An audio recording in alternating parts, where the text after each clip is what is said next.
Olá, galerinha, tudo bem? Bom, antes da gente iniciar a aula, eu irei resolver duas questões que a Crisley havia ficado com dúvidas. Essas questões é da atividade proposta, né, do capítulo que nós trabalhamos, que trata sobre a atmosfera, e ela pediu para mim explicar as questões 4 e as questões 8. Vou só compartilhar aqui o material de vocês, para a gente poder ter uma compreensão. Então, a questão 4, ela traz uma imagem aqui, exatamente, certo?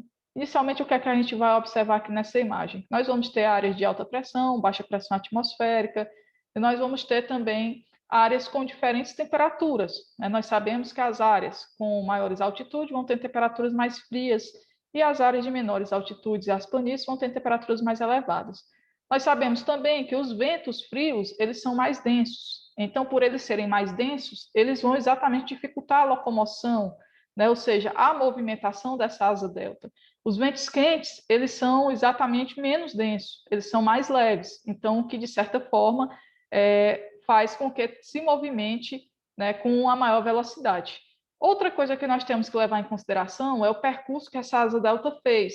E a própria questão diz, né, essa asa delta ela fez um percurso que vai do Vale do Canaã à Esplanada do Ministério, em Brasília. Brasília, todos nós sabemos que fica exatamente no coração do Brasil, ou seja, são posições continentais, não vai aqui ter a incidência, por exemplo, da maritimidade, o que vai incidir a continentalidade, certo? E ele diz que a distância entre esse ponto aqui, né, onde alça o voo da asa delta até aqui o pouso do voo da asa delta, ele vai ter uma distância aqui de 90 quilômetros. E ele pergunta, né, quais são os fatores que permitem uma longa duração desse voo, né? Então, nós temos que se ligar no que é questionado, né? Quais são os fatores que permitem a longa duração desse voo? A gente não tem que se ligar o que é que vai propiciar esse voo, porque o que vai propiciar esse voo é exatamente as trocas de ventos, as diferenças das pressões atmosféricas, né? No entanto, ele pergunta aqui quais são os fatores que permitem a longa duração desse voo. E aqui está nítido e notório, certo, que o que vai permitir a longa duração desse voo, certo, é exatamente esse processo, né, de transferência de calor, né, que se dá dessas áreas de elevada altitude para essas áreas de baixa altitude, ou seja, de maior pressão atmosférica para menor pressão atmosférica. E onde é que a gente vai observar que vai ter uma maior durabilidade de voo? Exatamente onde o ar é menos denso. Então, exatamente onde há uma maior transferência de calor. Como é que se dá a captação de energia do nosso planeta? A energia, ela é exatamente incidida pelos raios solares, né? Nós sabemos que a primeira coisa que vai se aquecer, inclusive eu disse isso por várias vezes na aula passada, é exatamente as porções rochosas, ou seja, são as porções continentais. Então, essas porções continentais, elas se aquecem e automaticamente, posteriormente, ela vai aquecer o ar, né? E aquecendo o ar, ela vai refletir exatamente o excesso de calor, né, que inclusive a gente falou lá do efeito estufa, da importância da camada de ozônio também. Então, acredito que tenha ficado claro para vocês aqui quais são os fatores que permitem uma maior duração desse voo. Onde é que é a maior duração desse voo? Exatamente numa área de baixa pressão atmosférica e numa área onde os ventos eles são menos densos e que vão propiciar uma maior movimentação, certo? Em seguida, ele vai exatamente pousar, essa asa delta vai pousar aqui numa área mais plana. E quando a gente observa os itens, né, ele vai falar sobre a incidência da inclinação do Sol, que pode haver confusão, né, quando vocês forem responder, porque a incidência de inclinação do Sol vai exatamente determinar quais são as áreas do planeta que vão receber mais energia e menos energias. Nós sabemos que as áreas do planeta que recebem mais energia vai ser exatamente as áreas intertropicais. Então, aqui, essa questão da intensidade de energia solar que atinge ao planeta Terra não vai justificar a durabilidade do voo. Quando ele coloca também a questão da gravidade, né, a gravidade é exatamente entre a atração entre os dois corpos, exatamente o que vai justificar a gente conseguir se estabilizar e automaticamente se movimentar sem estar flutuando. Isso nós temos só no planeta Terra, e ele fala que da expansão, né, adiabática, perdão aí, certo? E essa expansão adiabática, ela se retrata exatamente a expansão das grandes bolhas de ar, que também não vai favorecer essa expansão das grandes bolhas de ar, não vai justificar, e nem a gravidade vai justificar a durabilidade do voo. Certo? Nós temos a brisa terrestre, né? A brisa terrestre, Aí ele vai colocar aqui uma formação de um campo de alta pressão na superfície. E nós sabemos aqui, ó, pessoal, que existe inclusive um erro, né? Porque não é alta pressão, é baixa pressão. Né? A alta pressão, ela vem de quê? Das áreas mais frias para as áreas mais quentes, né?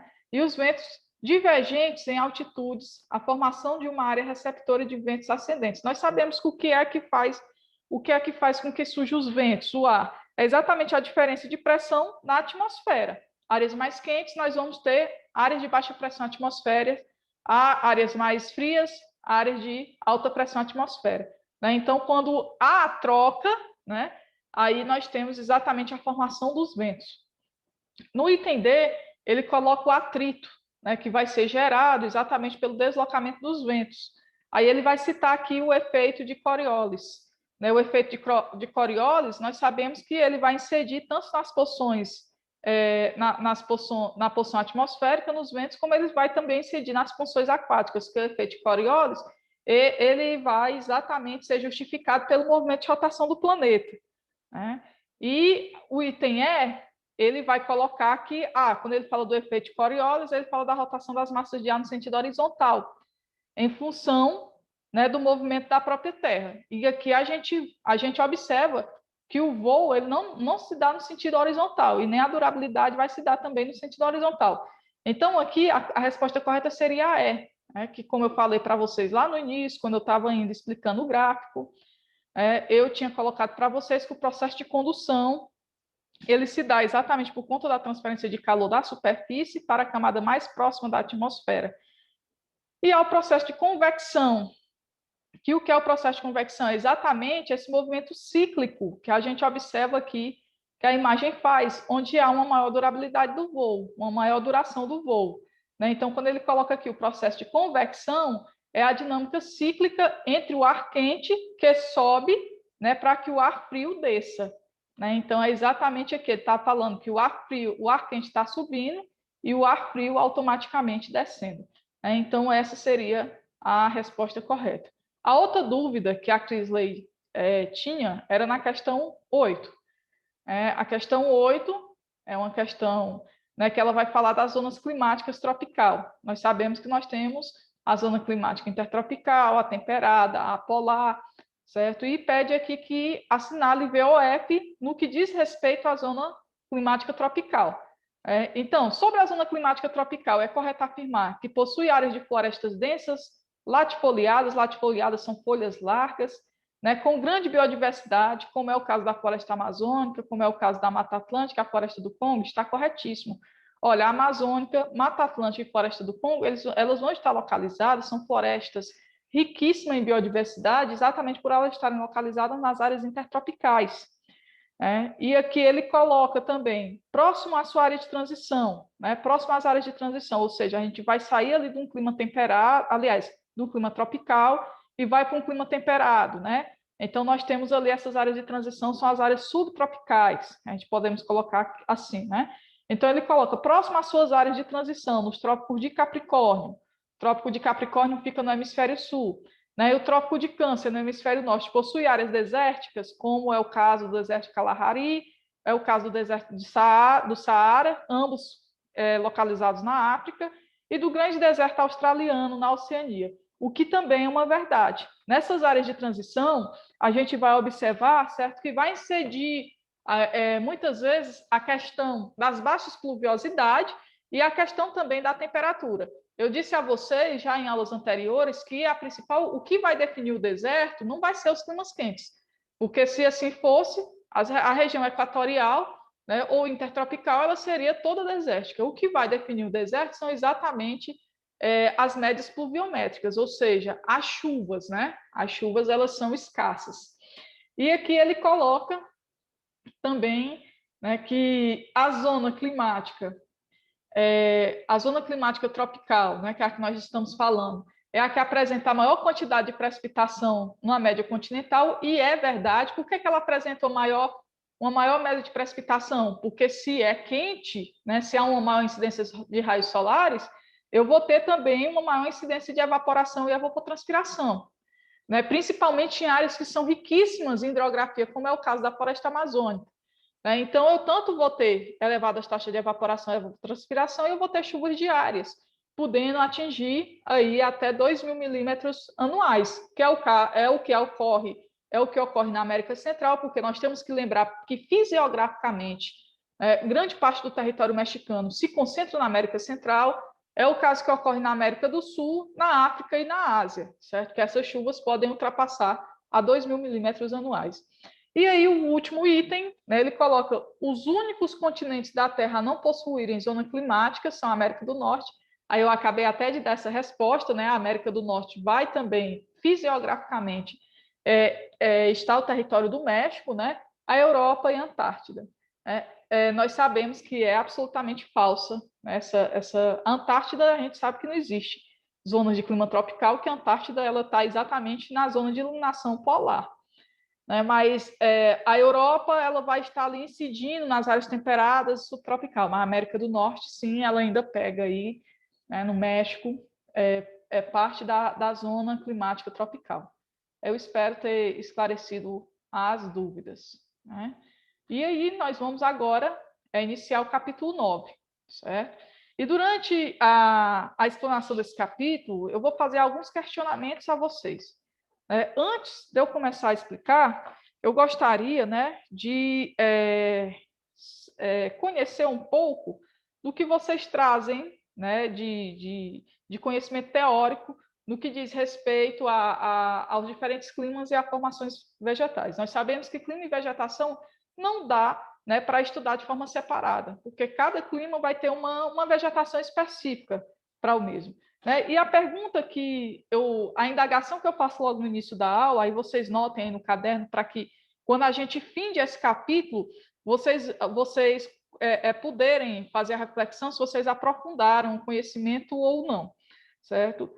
Por que as características, né? Porque vamos questionar o seguinte, certo? Porque dois lugares com características semelhantes, né? Dois lugares com características semelhantes, e quando eu falo de características semelhantes, eu estou falando de localização, ou seja, vão estar localizados, às vezes, na mesma latitude e próximo ao oceano.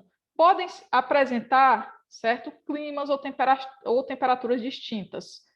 Então, esse é o questionamento que eu faço para vocês logo aqui no início da aula. Vocês notem aí, para quando a gente conhecer quais são os fatores e os elementos climáticos, a gente saber responder esse questionamento.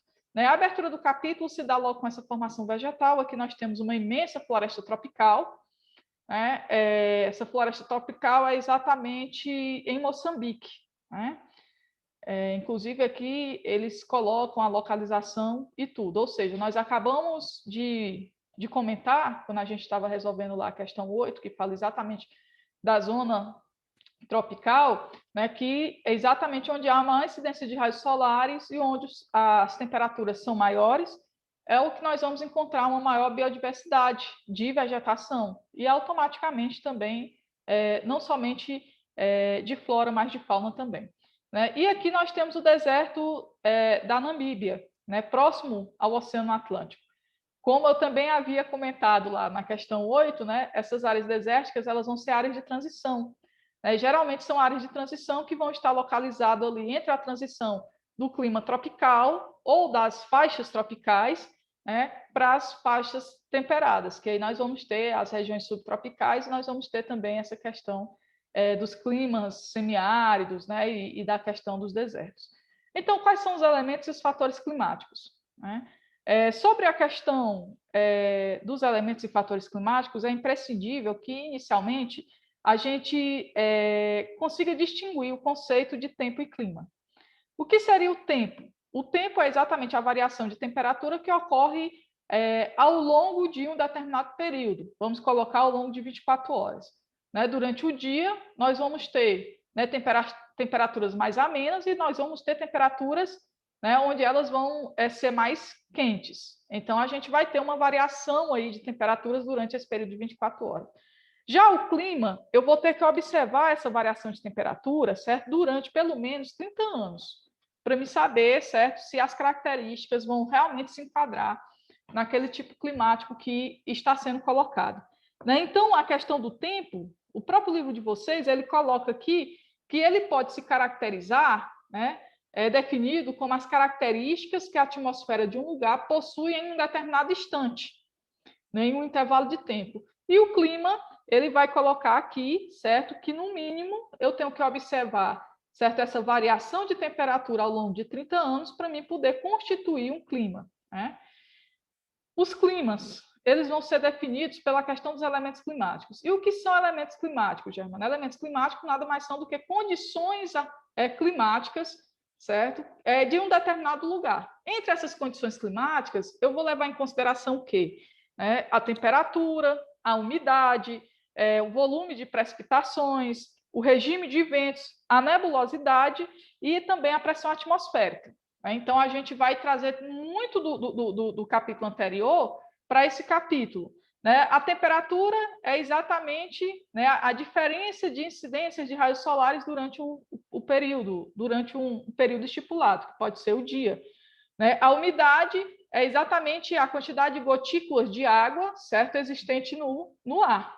Né? A questão do volume da precipitação, aí a gente vai ter que entender por que ocorrem as chuvas. Né? É quando, de repente, as massas de ar frias conseguem empurrar as massas de ar quente, ou então essas massas de ar frio elas acabam sendo barradas por relevos. Né? Aí nós vamos ter tipos de precipitações diferentes, mas os volumes de precipitação, né, ele vai ser um elemento climático. É o regime de ventos, né, e a questão da nebulosidade e da pressão atmosférica que nós já tanto discutimos. Né? Então, aqui a gente tem uma previsão do tempo para as cidades. A previsão do tempo, geralmente, ela é lançada pelas pessoas que estudam meteorologia, né, e que elas vão aqui dar uma previsão. Né? Geralmente, eles dão uma previsão mensal e uma previsão também diária. Né? Aqui nós temos as condições do tempo atual, onde eles levam em consideração exatamente a questão dos elementos climáticos, temperatura, umidade relativa do ar, né, a sensação térmica, né, a diferença de intensidade dos ventos e a pressão atmosférica. Então, aqui, todos esses pontos colocados são exatamente os elementos climáticos. E o que são os fatores climáticos? Os fatores climáticos são características do meio ambiente, do meio natural. Né, que vão exatamente condicionar diferentes tipos de climas. Entre esses fatores climáticos, a gente pode citar a latitude. Né? A latitude ela vai definir exatamente as zonas de iluminação do planeta, as zonas térmicas do planeta. Né? Nós vamos já ver isso um pouco mais à frente. Vai determinar a altitude nada mais é do que a altura do relevo, certo? O relevo e a altitude de relevo aqui a gente vai ter que saber diferi-los, né? As correntes marítimas e a continentalidade e a maritimidade. Continentalidade, como eu disse a vocês, as porções continentais elas tendem a se aquecer mais rápido e a se esfriar mais rápido. A maritimidade, ela traz bastante umidade, né? E elas demoram muito a se aquecer e demoram muito a se resfriar. E tudo isso faz com que exista aí, certo, a troca, né, de ventos, a questão da pressão atmosférica, ou seja, os fatores climáticos, eles vão incidir também na questão dos elementos climáticos. A única diferença dos elementos climáticos é que são exatamente condicionantes, certo? Atmosféricos, enquanto os fatores climáticos, eles são características, né, do meio natural, ou seja, do meio ambiente. Então, aqui, vamos começar aqui falando um pouco da latitude, que eu disse a vocês que a latitude nada mais é do que as zonas térmicas, as zonas de iluminação do planeta, ou seja, vamos simplificar, é exatamente os ângulos de incidência de raios solares no planeta Terra. Nós sabemos que o planeta vai incidir maiores raios solares em determinadas partes, em outras não. Por exemplo, naquela parte intertropical, né, que fica entre o trópico de Câncer e o trópico de Capricórnio, eu vou receber uma incidência de raios solares. Né? Então, vão ser as áreas mais quentes do globo, ou mais quentes do planeta. Já nas regiões temperadas e nas regiões polares, eu já vou ter menos intensidade, né, de latitude. É tanto que quando a gente fala de regiões de baixa, média e alta latitude. Quais são as regiões de baixa latitude? São exatamente as intertropicais, porque eu sei que a latitude zero ela vai estar localizada ali na linha do Equador. Então, as de média latitude elas vão variar de 30 a 60 graus, que são as áreas temperadas, e a de altas latitudes são exatamente as áreas polares, que vão variar ali de 60 a 90 graus. E, logicamente, se eu estou falando de graus, eu estou falando de inclinação angular, né? Se eu estou falando de inclinação angular, eu estou falando exatamente da forma como incide os raios solares no nosso planeta. Mas vamos entender melhor esses conceitos, né, trazendo as imagens para vocês. Olha só o que eu tinha falado para vocês, a questão das zonas de iluminação. As zonas de iluminação que eu também posso chamar de zonas térmicas ou zonas climáticas. E como eu disse a vocês, ó, trópico de Câncer, que ele vai ficar aqui a 23 graus e 27 minutos, né? E o trópico de Capricórnio a 23 graus e 27 minutos. E pode, Germana, lógico que pode. O planeta ele vai ser dividido em hemisférios. Eu vou ter o hemisfério norte, né, que aí vai partir exatamente da latitude zero, né, até lá ao ponto norte, né, ao polo norte. Eu vou observar aqui que o círculo polar ártico ele vai estar aqui em 66 graus e 33 minutos. Então, aqui eu vou ter o trópico de Capricórnio, né, na mesma no mesmo, assim, vamos colocar, no mesmo distanciamento angular do Trópico de Câncer, só que eles vão estar exatamente em hemisfério diferente. O Trópico de Câncer no hemisfério norte e o Trópico de Capricórnio no hemisfério sul. Então, automaticamente, nós temos aqui a zona de iluminação, as zonas térmicas ou as zonas climáticas. Zona de iluminação entre o Trópico de Câncer e o Trópico de Capricórnio, eu chamo de zona de iluminação intertropical, né? A zona de iluminação que fica abaixo do Trópico de Câncer, aliás, acima do Trópico de Câncer e abaixo do Trópico de Capricórnio, eu chamo de zonas temperadas. É tanto que eu vou diferir, né? Vai ter a zona temperada do norte e a zona temperada do sul. E aí eu vou ter a zona glacial, né? Ou as zonas polares também, né? Eu vou ter a zona glacial do norte e a zona glacial do sul. Logicamente, é muito simples eu entender que as maiores radiações elas vão ocorrer exatamente nessas zonas intertropical. E aqui ele traz, inclusive, uma imagem também para que se compreenda melhor a questão da interação da radiação solar com a Terra, né?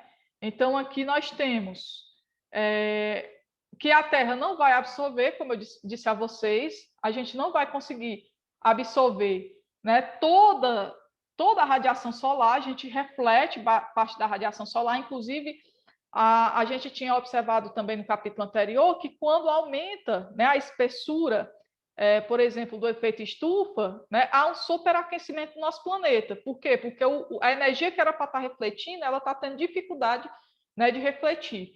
Então, aqui ele traz um conceito que é interessante que vocês saibam, né, que é exatamente o conceito de albedo.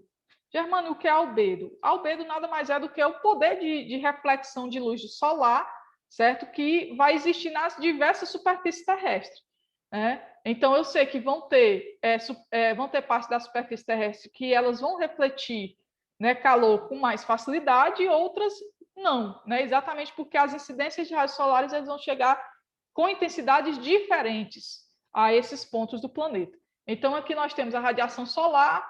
Olha só, o que eu coloquei para vocês, inclusive, quando a gente estava comentando uma das questões que a Crisley, né, tinha dúvida. Olha só, quem é que recebe, quem é que se aquece primeiro? Né? As partes continentais. Então, as partes continentais ela vai se aquecer primeiro, né? E essas partes continentais, elas, olha só o que é que ele está dizendo aqui, vai receber 51%, certo, dessa energia e vai absorver 51%. Desse 51%, 4% vai ser refletido, né, pelos oceanos e continentes, e aqui a gente vai observar também a atmosfera, né, vai absorver 16% dessa radiação solar e vai refletir 6%. Aqui a gente tem 3% dessas radiações absorvida pelas nuvens, né, e 20% delas sendo refletida. Né? Então, a gente observa que a energia chega no nosso planeta, absorve-se o que é necessário para se manter exatamente todas as formas de vida, e se reflete, né, a energia que nós podemos dizer que é uma energia excedente. Então, acredito que tenha ficado bem claro aqui para vocês. Isso tudo para a gente explicar a latitude, certo? Então, é importante dizer que a latitude ela vai definir as zonas térmicas, as zonas de iluminação ou ainda as zonas climáticas do planeta. A altitude, diferente da latitude, porque a altitude é exatamente o quê? É a altura do relevo, né?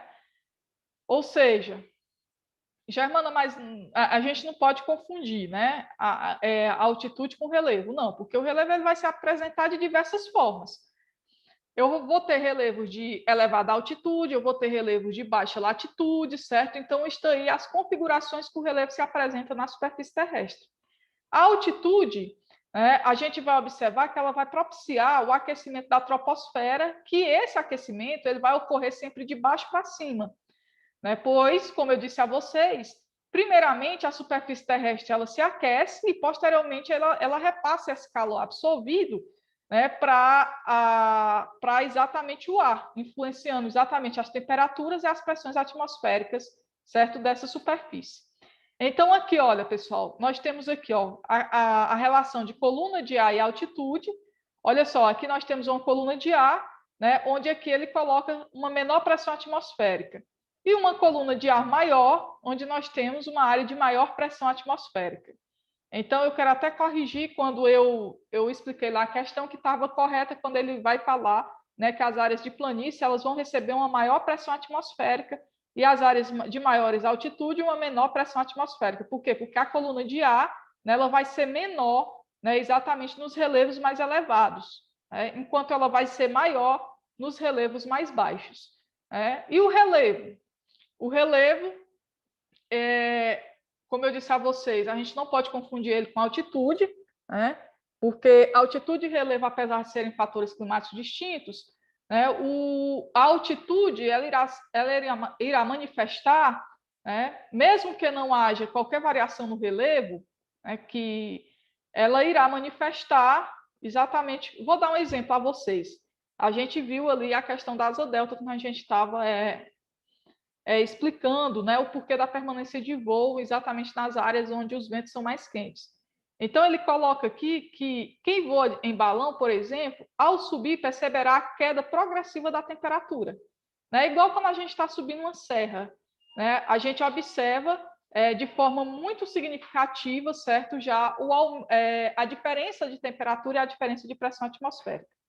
Né? Então, quando ele coloca aqui, né, a disposição dos terrenos altos e baixos, planos e rugosos, pode dificultar ou facilitar a circulação das massas de ar, aqui nós temos a incidência do relevo, né, nas questões climáticas.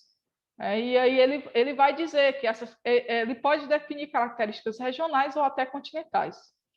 Além disso, as serras e cordilheiras propiciam a ocorrência das chuvas orográficas, que são chuvas de relevo, ou seja, essas chuvas ocorrem quando, né, aquelas massas de ar carreadas de umidade, elas batem no relevo e ocorrem as precipitações, e essas chuvas de relevos, elas ocorrem especialmente em face ao barlavento, né, que é exatamente quando o vento vem carregado de umidade, bate no relevo e ali ocorre a precipitação, provocando também, certo, o choque térmico decorrente dos movimentos ascensionais do ar. Certo, pessoal? Então, são conceitos aí que nós temos que estar aprendendo. Bom, pessoal, como eu estava falando, né? Estava falando aqui que a gente não pode confundir relevo, né, com a questão da altitude. E falei também sobre as chuvas orográficas, que são as famosas chuvas de relevo, que elas ocorrem especialmente face ao barlavento, que é exatamente quando o vento vem, bate no relevo e ali ocorre a precipitação. E aí ele coloca aqui, né, provocadas pelo choque térmico decorrente do movimento ascensional do ar. As correntes marítimas. As correntes marítimas, nós sabemos, né, que elas também têm uma grande importância no que diz respeito, certo, aos fatores climáticos, ou seja, é um elemento natural, mas que incide, inclusive, com a questão, né, dos furacões. Né? A gente sabe que os principais furacões eles ocorrem sempre nessas águas mais quentes, né? Mas vamos entender aqui um pouco. As correntes marítimas, elas são grandes massas de ar oceânicas que se deslocam por diversos fatores. Quais são esses fatores que fazem essas massas de ar oceânicas se deslocarem? São exatamente os ventos. Logicamente, se essas massas de ar elas forem quentes, elas se deslocam com muito mais velocidade. As diferenças de temperatura, que eu acabei de citar, a salinidade, né? Ou seja, se é mais salino ou menos salino, se torna mais denso ou menos denso, e a densidade da água. Aqui, até falei, se é mais salino, né? E tudo, vocês podem observar que tudo vai interferir, né? uma característica une a outra. Os ventos, diferenças de temperatura, né, e a questão da salinidade e da densidade da água. Ambas mais expressivas na região intertropical e nas latitudes médias, perdão. E a própria rotação da Terra. Podem localizar-se na superfície ou nas profundezas dos oceanos, essas correntes marítimas. As correntes marítimas superficiais, são correntes que influenciam no clima, uma vez que afetam as condições térmicas e a umidade do ar situada sobre eles. A questão das correntes marítimas superficiais, elas vão influenciar, pessoal, o clima das regiões ao seu entorno, né? Inclusive, nós chamamos isso também de maritimidade, mas não vamos confundir, né? Mas a gente vai observar que quando ela banha o continente, né, ela vem carregada de umidade, e aí nós chamamos isso de maritimidade. Mas aqui nós estamos falando sobre as correntes marítimas, né, de regiões litorâneas, ou seja, as correntes marítimas que ocorrem nos mares, né, onde elas banham, elas são banhadas por grandes correntes frias ou quentes. E aí a gente vai observar aqui na próxima página, né, aqui ele faz um resumão, onde ele coloca as correntes quentes, sobre elas formam-se os bolsões de ar quente e úmido, né, podem levar calor e umidade às regiões litorâneas situadas em altas latitudes. Né? Aqui eu estou falando em altas latitudes, ou seja, lá nas zonas temperadas e nas zonas polares. Né? Aqui ele faz referência à corrente do Golfo, né?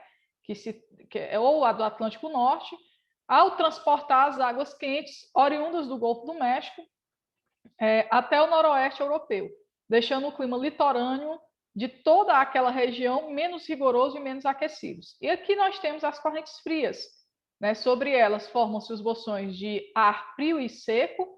Os bolsões formados chocam-se com o ar quente e úmido sobre os oceanos, resultando em chuvas em alto mar. Por isso que quando essas massas de ar atingem a costa, estão secas. Como resultado, os litorais influenciados por correntes frias tendem a apresentar, né, desertos.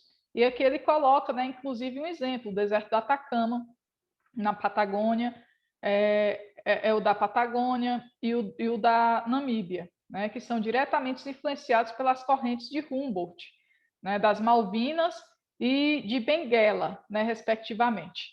Então, pessoal, para a gente fechar, né, esse primeiro momento de aula, nós temos aqui a maritimidade e a continentalidade. Como eu já expliquei para vocês, a maritimidade é exatamente a influência dos mares e oceanos, certo, sobre o continente, né, que vai exatamente fazer com que essas trocas de ar quente e frio elas se tornem mais dinâmicas.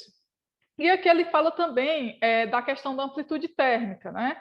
O que é amplitude térmica? Amplitude térmica, só relembrando aquele conceitozinho que a gente viu lá no 6º ano, né? A diferença da temperatura máxima para a temperatura mínima. Então, ele coloca aqui que as distâncias entre as terras emersas e os mares e oceanos alteram a amplitude térmica nessas regiões. Ou seja, onde existe continentalidade, eu vou ter uma maior amplitude térmica. Onde existe maritimidade, eu vou ter uma menor amplitude térmica.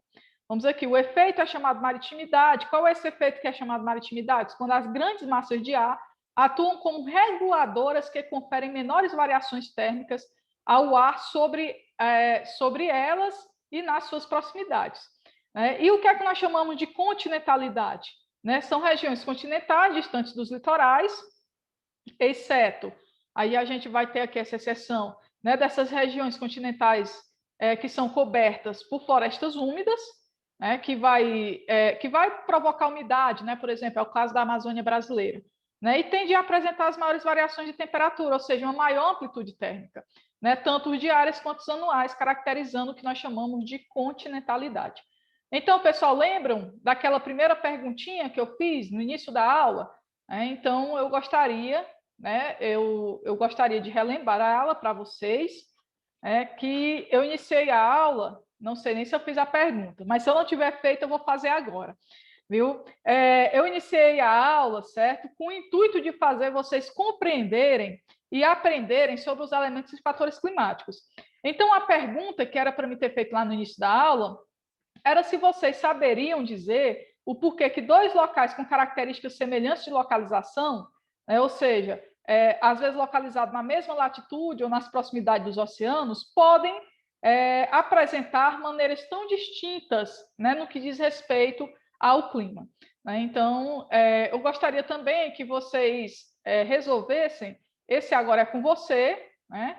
E aqui nós vamos ter também algumas curiosidades, né, que o livro didático de vocês trazem, que é importante que vocês acessem. Né? Ele pede aqui que vocês acessem o site do Instituto Nacional de Pesquisas Espaciais, né, que é o INPE. Né? Então, para vocês verem exatamente a questão do monitoramento climático, a questão do monitoramento global, né, no que diz respeito ao clima. E aí, pessoal, vou ficando por aqui. Na próxima aula, a gente dá continuidade ao conteúdo e na próxima aula a gente vai abordar, né, a questão, né, dos climas propriamente dito. Né? Nós vamos exatamente falar sobre os climas globais, né, e como é que se dá a fitogeografia. O que é a fitogeografia, Germano? O que são as formações fitogeográficas? A distribuição da vegetação, né? Como é que ela ocorre exatamente com essa questão, eu relacionando isso aos tipos climáticos. Então, pessoal, tchau e até a próxima.